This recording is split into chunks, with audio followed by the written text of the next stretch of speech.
right, welcome to our RAZ lesson model passage Camp Friends narrative point of view set 3. Please get a pencil and follow along. Okay, so we're going to try and see who is talking in the story called the narrator. Camp Friends. Grace held Tara's shaking hands as they waded into the lake. The mud squished between their toes. Grace loved the feeling. When Grace first came to camp, she was homesick. Then she met Tara and camp became fun. They did everything but go into the lake. Fish scared Tara. It took days, but Grace talked her into going in the water. Now she was doing it, step by step, smiling. Okay, so this is a story about Grace and Tara, but they don't seem to be the ones telling the story. I see the word there in the first paragraph, so I'm going to circle it because that's a clue word as to who's telling the story. Now, I'm going to look at some other things.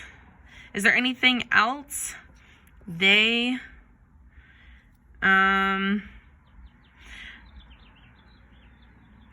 well that's going to be it for our words, I think. And since we know it's not going to be Grace or Tara, even though we see the word she, that doesn't necessarily mean it's going to be that person talking. So we know that this is not a person in the story, so this is considered third person. All right, now we're going to read the next section. Dear Diary, I went into the lake. I can't believe it either.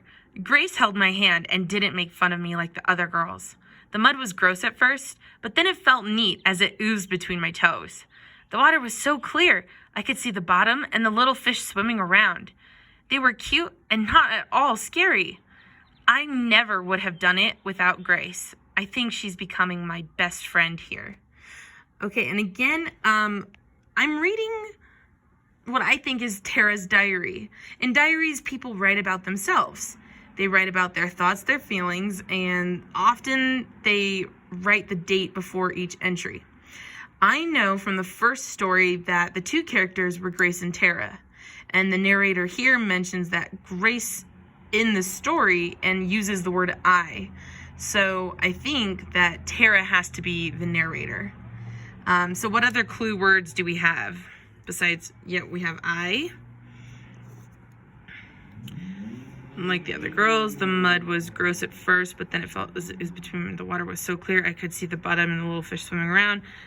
They were cute, not scary at all.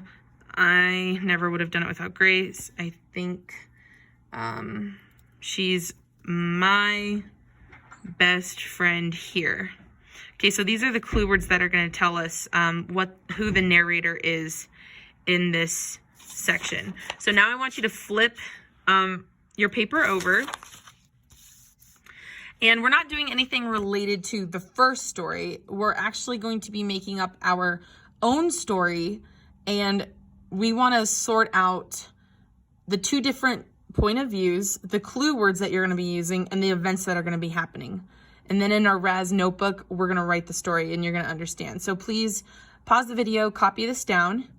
We're going to have narrative point of view on both tops right here. Then we're going to have first person and third person. For first person, the clues that we're going to use is I and my. For third person, the word clues are going to be her and she. And the things that's going to happen in my story today that you're going to be copying is a child begs for a pet, and then she gets a cat for her birthday. So go ahead and make sure you write this all down.